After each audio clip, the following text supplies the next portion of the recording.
Welcome to Bhadra IS Academy. Bhadra IS Academy le আপোনালোক সকলোকে স্বাগতম জনাইছো। আজি আমি যেটো সিৰিজ আৰম্ভ কৰিছিলো ইউনিয়ন বাজেট 21-22 আজি আমি সেই সিৰিজটো থাৰ্ড পাৰ্টটো লৈ পেলাই আহিছো আপোনালোকৰ ওচৰত। তো আজি আমি থাৰ্ড পাৰ্টটোত আৰু নেক্সট 25 টা MCQs ডিসকাস কৰিম যিবিলাক আপোনালোকৰ পৰীক্ষাত যিবিলাক আপোনাৰ আগন্তুক APSC বা UPSC এক্সামছ আহি আছে তাৰ কাৰণে বহুত ইম্পৰ্টেন্ট হ'ব। So let's start the session. Okay. So question number 1 to jodi saum yate khudise which of the following statement is incorrect? Option 8 ase Article 110 of the Constitution of India deals with the definition of money bill. So jodi saum etu statement correct hoy because jodi ami definition of money bill saum etu dia ase amar constitution article number 110 clause 1 sub clause A pora sub clause G leki amak ekhini bostu di thua ase. So statement number 1 to correct hoy. Next, option B, that the Article 112 of the Constitution of India deals with the annual financial statement. So, etu statement to correct hoy. Amar budget, jitu amak constitution of bhakhat jodi ami kobo jao annual financial statement, hetu constitution article 1112 under di thua ase. Logote the word next statement jodi sao, the word budget is mentioned only once in the constitution. Etu statement jodi sao, statement to bhul hoy asolde. কিয় আমি যদি last যিবিলাক session হৈছিল তাতো আমি discuss কৰিছিলো যে budget যিটো শব্দ সেই শব্দটো আমাৰ কনস্টিটিউশনত কতো মেনশন কৰা নাই হিয়াৰ কনস্টিটিউশনে মেনশন কৰিছে আৰ্টিকল 112 আন্ডাৰত এনুৱেল ফাইনেন্সিয়েল ষ্টেটমেন্ট বুলি হে তো ইয়াতে অপশন সি টো শুদ্ধ হয় ভুল হয় ওকে তো ইয়াৰে আমাক সুধিছে which of the following statement is incorrect তো ইয়াতে কাৰেক্ট এনসাৰ হ'ব option see that is the word budget is mention only once in the constitution. This statement is wrong. Next, coming to the second question. Next, yet consider the following statement. The budget is a statement of the estimated receipts and expenditure of the government of India in a financial year. Etu statement jodi sao budget asolte etue hoy amar jitu estimated receipt ba expenditure government income ba government revenue or expenditure hetue amak etu amak next jitu amar financial year hobo tat ki expenditure koribo ki income koribo hetue just eta tare eta statement hoy budget to statement 1 to correct hoy. Next, the Department of Revenue and Expenditure prepares the union budget every year. তো এটো চাও স্টেটমেন্টটো ভুল আসলে department of economic এফেয়ার্সে কি কৰে এই বাজেটখন prepare কৰে তো ইয়াতে আমাক সুধিছে কাৰেক্ট স্টেটমেন্ট কোনটো হয় ইয়াতে কাৰেক্ট স্টেটমেন্ট হৈছে অকল স্টেটমেন্ট নাম্বাৰ 1 টো তো আমাৰ কারেক্ট এনসার হ'ব option A that is 1 only correct হয় ইয়াতে next question number 3 which of the following is or are capital receipt of the government okay তো এনেকুৱা টাইপৰ কোৱেশ্চন আমি আগন্তুক ইউপিএসসি এক্সামছ বিলাকত আমি আশা কৰিব পাৰো কাৰণ আগতেও ইউপিএসসি এনেকুৱা টাইপৰ কোৱেশ্চন আগতেও সুধিছে ইয়াৰে স্টেটমেন্ট নাম্বাৰ অপশন যদি চাওঁ 1 নাম্বাৰ অপশন আছে this investment sales of assets next recovery of loan next borrowing of the government তো আমি যদি ভালকে চাওঁ এই চাৰিটাই হৈছে গভৰ্ণমেণ্টৰ কেপিটেল ৰিচিপ্ট হয় তো ইয়াতে কাৰেক্ট এনসাৰ হ'ব D all of the above. Next, এনেকুৱা টাইপ কুৱেশ্যন হৈছে যিটো কুৱেশ্যনৰ ফৰত দিয়া হৈছে যে কোনটো ক'ত বেছি ইনকাম হৈছে গভৰ্ণমেণ্টৰ কোনটো ছেক্টৰত বেছিকে ইনকাম হৈছে বা কোনটো ছেক্টৰত গভৰ্ণমেণ্টে বেছি এক্সপেণ্ডিচাৰ কৰিম বুলি ভাবিছে তো সেইবিলাক বস্তু পৰীক্ষাৰ আগত যিবিলাক আমাৰ আগতে পৰীক্ষা হৈ গৈছে সেইবিলাক পৰীক্ষাটোত এনেকুৱা কুৱেশ্যন দেখা পোৱা যায় তো কুৱেশ্যনৰ ফটো যদি চাই arrange the budget expenditure on descending order option A defence subsidy central sector scheme interest তো এইকেইটা যদি ভালকে চাওঁ চবতছে মানে ডিসেন্ডিং অৰ্ডাৰ মানে সবতছে মানে বেছিৰ পৰা কমলৈকে কৰিব লাগে ওকে তো ইয়াতে যদি চাওঁ ডিসেন্ডিং অৰ্ডাৰ যদি চাওঁ সবতছে কম এখন বাজেটত এক্সপেন্ডিচাৰ হৈছে ক'ত সাবসিডিত থাকিব ওকে আৰু সবতছে বেছি হ'ব ক'ৰ পৰা আহিব গভৰ্ণমেণ্ট এক্সপেন্ডিচাৰ ক'ত হ'ব ফ্ৰম ইন্টাৰেষ্ট যিবিলাক ইন্টাৰেষ্ট দিব লাগিব ওকে নেক্সট তাতকে অলপমান কম এক্সপেন্ডিচাৰ হ'ব চেন্ট্ৰেল ছেক্টৰ স্কিম আৰু তাতকে কম হ'ব ডিফেন্স আৰু তাতকে কম হ'ব সাবসিডি তো ইয়াতে কাৰেক্ট এনসাৰ হৈছে আমাৰ option B that is interest central sector scheme defence আৰু subsidy okay this is the explanation recently government has introduced the budget for the upcoming year and the budget is an annual financial statement of the revenue and expenditure of a government. The term budget is not mentioned in the Indian constitution. The corresponding term used in annual financial used is annual financial statement under article 112 এইখিনি already discuss কৰা হৈছে লগতে article 265 কি কৈ আছে that it provides that no tax shall be levied or collected except by authority of law মানে taxation যদি আমি টেক্স লগাব লাগে বা টেক্স যদি কালেক্ট কৰিব লাগে তেতিয়াহ'লে পাৰ্লিয়ামেণ্টৰ এপ্ৰুভেল লাগিব it is under article 265 is a very important article next question number 5 ত যদি চাওঁ which of the following sectors are covered under production linked incentive that is PLI schemes electronics and technology products yes etu hoy automobiles and auto components hoy pharmaceutical drugs etu hoy white goods that is AC and LED etu correct hoy to yare correct option hobo all of the above to eta saw government e jitu aim hoy to achieve 5 trillion economy to tar karone manufacturing jibilak company ase tekherokolor mane jitu global supply chain এটা integral part হ'ব লাগিব আমাৰ Indian manufacturing company যিমানবিলাক আছে industry আছে তেজত perform well তেতিয়া ইণ্ডিয়াই সেই 5 ট্ৰিলিয়ন ইকনমি এচিভ কৰিব লাগিব তো সেইকাৰণে যদি চাওঁ গভৰ্ণমেণ্টে আত্মনিৰ্ভৰ ভাৰত বুলি এখন স্কিমো ঘোষণা কৰিছে যাৰ আণ্ডাৰত এই PLI স্কিম মানে প্ৰডাকশ্যন লিংক ইনচেন্টিভ স্কিমছ তো আমাক 13টা সেক্টৰছৰ কাৰণে ঘোষণা কৰা হৈছে ওকে আৰু সেই 13টা সেক্টৰ ইয়াতে আপোনালোকে পাই যাব ইয়াত দি থোৱা আছে okay Next question to this sound. In the union budget, government has proposed to launch a scheme Mitra and it is related to Mitra এটা acronym হয় তো এই স্কিমখন কাৰ লগত ৰিলেটেড MSME নে ফিচিং ইণ্ডাষ্ট্ৰি নে টেক্সটাইল নে ষ্ট্ৰীট ভেণ্ডৰ্ছ তো ইয়াৰে কাৰেক্ট এনচাৰ হৈছে টেক্সটাইল ওকে মিত্ৰা স্কিমখন টেক্সটাইলৰ লগত জড়িত হয় তো ইয়াৰ আমি বেকগ্ৰাউণ্ড চাওঁ যে মিত্ৰা ফুল ফৰ্ম হৈছে mega investment textile park okay তো গভৰ্ণমেণ্টে এইখন স্কিম যিখন মিত্ৰ স্কিম সেইখন টেক্সটাইলৰ কাৰণে টেক্সটাইলৰ লগত জড়িত হয় এইখন scheme next strategic disinvestment is the sale of government shareholding up to 49%. In strategic disinvestment, government will hold the management control. Next, atomic energy, space, and defense are not considered as strategic sector. Okay.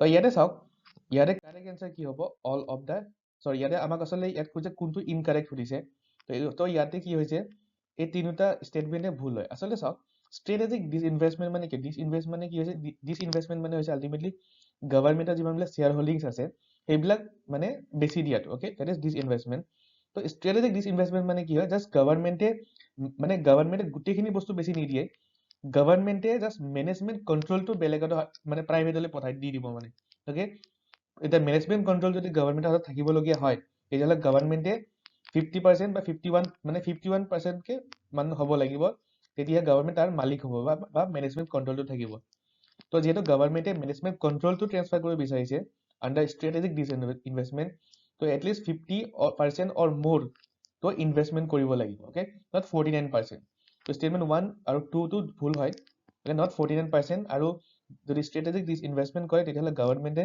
Management control নাথাকে okay next atomic energy space and defence are not considered as strategic sectors ekita bhul hoy okay ekita mane state means these sectors are also considered as strategic sectors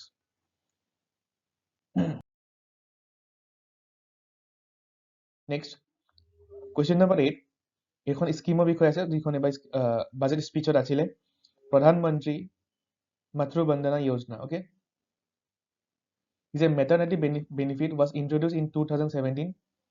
It is implemented by the Ministry of Health and Family Welfare. It is a centrally sponsored scheme. Cash benefits are provided to the pregnant women in their bank accounts directly to meet the enhanced nutritional needs and partially compensate for wage loss. Okay, which of the following statement is incorrect? So, my option B2 sound it is not implemented by the Ministry of Health and Family Welfare. It is implemented by the Ministry of Women and Child Development. So, option number B2 ভুল হয় তো যদি চাওঁ ইয়াতে ইয়াৰ background আছে যিটো গভৰ্ণমেণ্টছ maternity benefit scheme হয় or Pradhan Mantri Matru Bandhana Yojana has crossed 1.75 crore eligible women till financial year 2020 and it is a maternity benefit program being implemented in all the districts of the country with effect from 1st January 2017 and it is implemented by the Ministry of Women and Child Development. Next question number 9 to the sound. The National Infrastructure Pipeline Project was first announced in 2019. Second statement, the major focus area to be invested in power, renewable energy, atomic energy, and petroleum and natural gas. So, here our correct statement will have this. So, here the correct statement hoise দুইটাই, okay? ইয়াত দুইটাই 1 আৰু 2 দুইটাই correct statement হয়. The National Infrastructure Pipeline was this project was announced in 2019 আৰু focus area hoise power, renewable energy, atomic energy, petroleum and natural gas. Okay, next question number 10.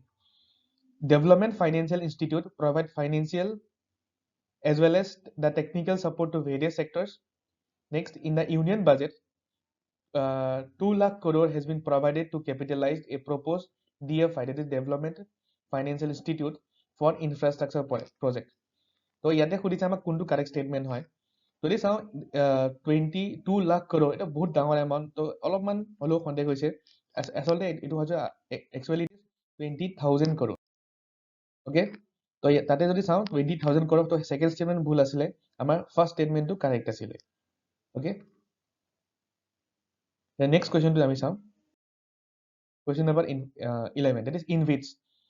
An infrastructure investment trust is like a mutual fund which enables direct investment of small amounts of money from possible individual or institutional investors. Next, the InvITs is a modified REITs types of structure for infrastructure project, and both are regulated by SEBI. So, ইয়াৰে যদি correct statement চাওঁ, correct statement তিনোটাই হয়, okay? Okay, ইয়াতে অলপমান তাৰ background দিটো আছে, এটা REITs মানে আছে Real Estate Investment Trust, আৰু ৰেজিষ্টাৰ কৰা আছে ইণ্ডিয়ান ট্ৰাষ্ট এক্ট 1882 আণ্ডাৰ।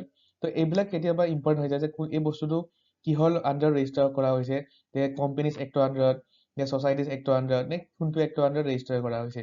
তো সেইবিলাকো আমাৰ কাৰণে পৰীক্ষা যদি ষ্টেটমেণ্ট থাকে নহয়, তেতিয়া সেইবিলাক বস্তু সোধে।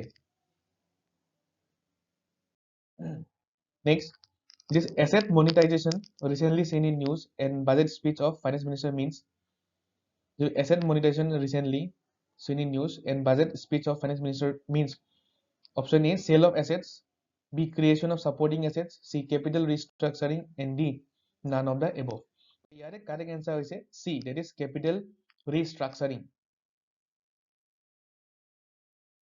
The finance minister has announced that a national monetization pipeline of potential brownfield infrastructure asset will be launched. An asset monetization dashboard will also be created for tracking the progress and to provide visibility to the investors. Okay, ইয়াতে চাওক, এটা শব্দ এটা আছে brownfield infrastructure, আৰু এটা বস্তু আছে greenfield. Greenfield বুলি যিবিলাক greenfield projects বুলি যেতিয়া কওঁ নহয় আমি, greenfield projects মানে সেইবিলাক একদম পুৰা নতুনৰ পৰা আৰম্ভ কৰা, মানে একদম নতুন নতুন মানে projects একদম, okay? মানে from the zero আমি start কৰিব লাগে। brownfield projects মানে কেনেকুৱা হয়, যে অলৰেডি কিছুমান কাম কমপ্লিট হৈ গৈছে, কোনোবাই কমপ্লিট কৰিছে, তো এতিয়া আমি তাৰ যিখিনি অলৰেডি কমপ্লিট হোৱা নাই সেইখিনিৰ পৰা আমি আৰম্ভ কৰিব লাগে। তেনেকুৱা এটা প্ৰজেক্টক কোৱা হয় brownfield, মানে তাৰে কিছুমান কাম অলৰেডি হৈ গৈছে। আৰু গ্ৰীণফিল্ড মানে একো কাম হোৱা নাই, একদম প্ৰথম জিৰ'ৰ পৰা আৰম্ভ কৰিব লাগিব সেই প্ৰজেক্টটো। নেক্সট, statement number 1, ইয়াত question number 13 on, there has been sharp increase of capital expenditure in the budget, but autonomous bodies are not considered important for capital expenditure. So year correct statement হৈছে only one, okay? যদি চাওঁ, in the budget expenditure 20, we have provided 2021 we have provided 4.12 lakh crores of capital expenditure. It is a sharp increase of 34.5%.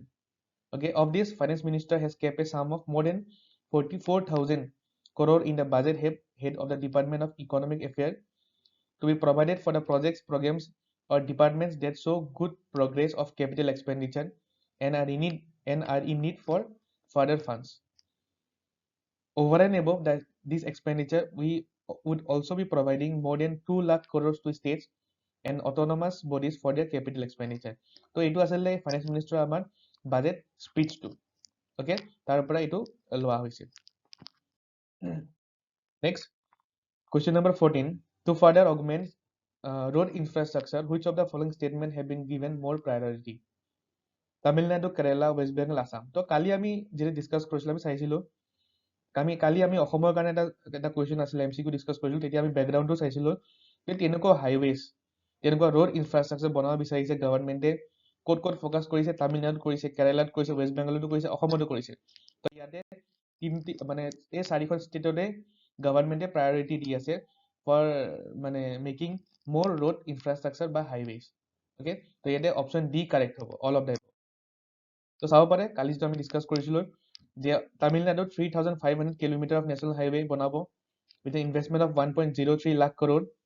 কেৰালাত 1,100 kilometre of national highway বনোৱা propose কৰা হৈছে next যদি চাওঁ west বেংগলত 675 kilometre of highway and অসমত যদি আমি চাওঁ অসমত 1,300 কিলোমিটাৰ বনোৱা প্লেন কৰিছে with investment of 34,000 crore okay তো এই চাৰিখন ষ্টেটতে মানে প্ৰায়ৰিটি দিয়া হৈছে তামিলনাডু কেৰালা ৱেষ্ট বেংগল আৰু Assam next question number 15 Union government has again amended FRBM Act to defer fiscal deficit target at 3%.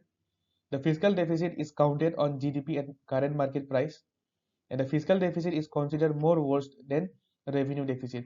Okay, তো এইখিনি একদম যদি চাওঁ ইয়াতে আমি যেতিয়া আমি ইকনমিক্স প্ৰিপেয়াৰ কৰিম যোনে ইকনমিক্স অলৰেডি GS ভালকে পঢ়িছে তেখেতসকলে গম পাব যে FRBM Act টো কি হয় ফিজিকেল ডেফিচিট কি হয় GDP কেনেকৈ কেলকুলেট কৰা হয় মাৰ্কেট প্ৰাইচৰ ওপৰত কেলকুলেট কৰা হয় নে কনষ্টেণ্ট প্ৰাইচ নে বেচিক প্ৰাইচ তো এইবিলাক বস্তু আমি অলপ জানিব লাগে অ'কে তো ইয়াতে তিনিটা ষ্টেটমেণ্ট আছে কেইটামান আছে ইয়াত মানে এই কুৱেশ্যনটো আমাৰ বেচিক যিখিনি থিয়ৰী পাৰ্ট বা যিখিনি GS-ৰ যিখিনি ইকনমিক্সৰ পাৰ্ট আৰু কিছুমান বাজেটৰ লগতো মিক্স কৰি পেলাই বনোৱা হৈছে তো যদি চাওঁ তিনিটা ষ্টেটমেণ্ট ইয়াতে ষ্টেটমেণ্ট অনলি 1 আৰু 2টো কাৰেক্ট হয় অ'কে থাৰ্ড ষ্টেটমেণ্টটো ৰং হয় next comes two question number 16 In the budget estimate of 21-22, the government has substantially increased capital expenditure, and the capital expenditure paves the way for strengthening the fundamentals of economy, and it will help fiscal consolidation in near future. তো ইয়াতে সুধিছে correct statement কোনকেইটা হয় তো ইয়াতে correct statement তিনিটাই correct statement হয় তো ইয়াতে অল অফ দ্য এবভ হ'ব next comes two question number 17 The fiscal deficit in budget expenditure 21-22 is estimated to be 6.8% of GDP, and the government is allowing normal ceiling of net borrowing for the states at 4% of gross state domestic product for the year 21-22. So it's a correct statement দুইটাই হয় okay next question number 18 what is primary deficit তো এইটো এটা ইকনমিক্সৰ GS-ৰ এটা basic question হয় primary deficit মানে কি হয় is a revenue deficit minus interest payment নহয় is a fiscal deficit minus interest payment yes is a fiscal deficit minus interest payment তাকে আমি কি বুলি কওঁ প্ৰাইমেৰী ডেফিচিট বুলি কওঁ তো কুৱেশ্যন নম্বৰ 18 আমাৰ কাৰেক্ট এনসাৰ হ'ব B debt is primary deficit means the fiscal deficit minus interest payment. Next comes to question number 19. Okay, the contingency fund of India is to be augmented from rupees 5,000 crore to what amount? তো চাওক এতিয়া আমাৰ লগত যদি চাওঁ আমি ভালকে চাওঁ যদি সাপোজ যোনে প্ৰিপাৰেশ্যন কৰি আছে সাপোজ ধৰি লওক মই এতিয়া ইণ্ডিয়ান পলিটি সেকশনটো যদি চাই লওঁ তাতে যিটো পাৰ্লিয়ামেণ্ট চেপ্টাৰটোত আছে তাতে আমি পাম যে গভৰ্ণমেণ্টৰ বেলেগ বেলেগ টাইপছ অফ ফাণ্ড আছে অ'কে কিছুমান আপোনাৰ আমাৰ আছে যেনেকৈ কনচলিডেটেড ফাণ্ড আছে তেনেকৈ ষ্টেটছবিলাকৰো কনচলিডেটেড ফাণ্ড থাকে তেনেকৈ পাব্লিক একাউণ্টছ অফ ইণ্ডিয়া থাকে পাব্লিক একাউণ্টছ অফ ষ্টেটটো থাকে লগতে কনষ্টিটিউশ্যনে যদি চাব যাওঁ পাৰ্লিয়ামেণ্টক এটা পাৱাৰ দিছিলে যে যদি পাৰ্লিয়ামেণ্টে বিচাৰে পাৰ্লিয়ামেণ্টে এখন ইমাৰ্জেঞ্চি ফাণ্ড ক্ৰিয়েট কৰিব পাৰে সেই ইমাৰ্জেঞ্চি ফাণ্ডখনৰ নাম হৈছে কি কণ্টিনজেঞ্চি ফাণ্ড আৰু সেইখন ফাণ্ডত পইচা কিমান থাকে 500 crore থাকে বাট এইখন বাজেটত সেই ইমাৰ্জেঞ্চি ফাণ্ডখন যিটো এমাউণ্ট সেইটো এমাউণ্ট বঢ়াইছে কিমানলৈকে 3,000 crore-লৈকে অ'কে আৰু এটা বস্তু জানি থওক যে এই যিখন ইমাৰ্জেঞ্চি ফাণ্ড কণ্টিনজেঞ্চি ফাণ্ড এইখন কাৰ ডিছপ'জেলত থাকে in the disposal of the president of India next question number 20 in the budget estimate government has estimated to get more money from personal income tax than corporate income tax yes next the debt creating capital expenditure will be much more higher than the non-debt creating capital expenditure তো ইয়াতে আমাক correct স্টেটমেন্টটো উলিয়াব দিছে তো যদি চাওঁ correct statement দুইটাই হয় যদি আমি চাওঁ স্টেটমেন্ট নাম্বাৰ 1 টো অলপ আগত আমি ডিসকাসও কৰিছো ইয়াৰ ওপৰত okay the budget estimated government has estimated to get more income from personal income tax than corporate income tax. Next, question number 21. PM Atmanirbhar Swasth Bharat Yojana under among ekhini statement ko ase. Under this scheme, critical care hospital blocks in 602 districts and 12 central institutions will be established, and a regional research platform for who Southeast Asia region will be established under this scheme. তো ইয়াতে আমাক correct ষ্টেটমেণ্টটো উলিয়াব দিছে correct ষ্টেটমেণ্টটো হৈছে both okay তো ইয়াৰে অলপমান বেকগ্ৰাউণ্ডটো চাওঁ তো এইখন চাওঁ যে এইখন স্কিমৰ আণ্ডাৰত কি কি আছে যে 17,788 rural and 11,024 urban health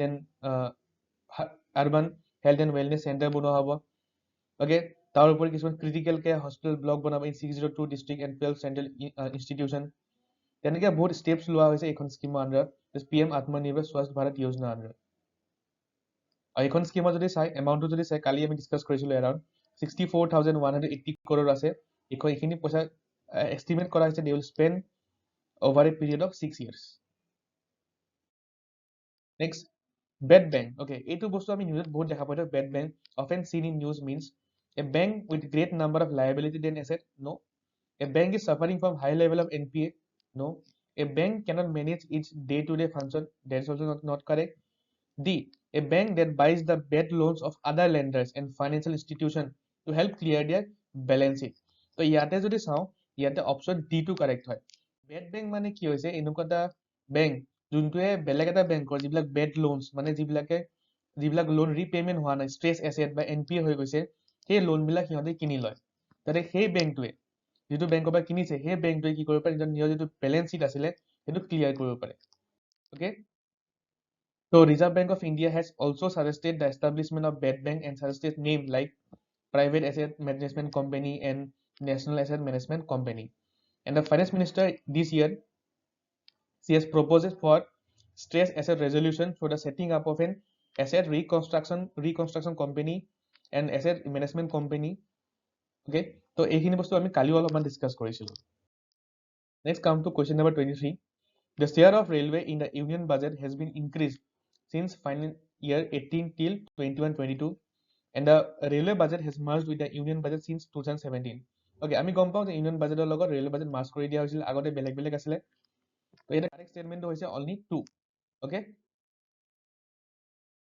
the railway share in overall budget has steadily increased since financial year 18 however in financial year 22 it suffered a marginal decline accounting for only 3.16% of the overall budget so সেইকাৰণে আমাৰ statement যিটো number 1 আছিলে সেইটো ভুল হৈ গৈছে okay next question number 24 is regarding Pradhan Mantri Annadata Aay Sanrakshan Abhiyan PM ASA okay it is a scheme to ensure crop failure due to natural or man-made disaster it is a scheme to ensure minimum support price or it is a scheme to ensure production stability of commercial crops or it is a scheme to for interest subvention scheme to farmers so যদি চাওঁ ইয়াৰ correct answer is option B that is PM ASA scheme is a scheme that ensure minimum support price to the farmers okay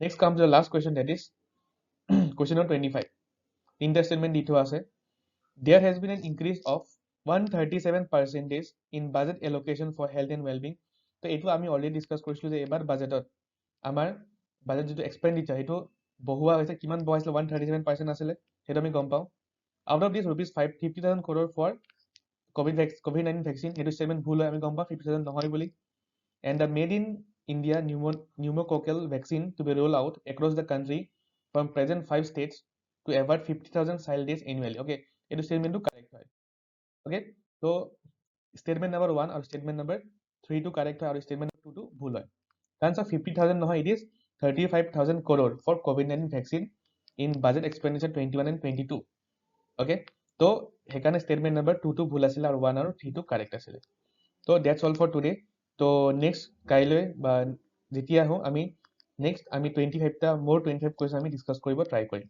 okay till then take care thank you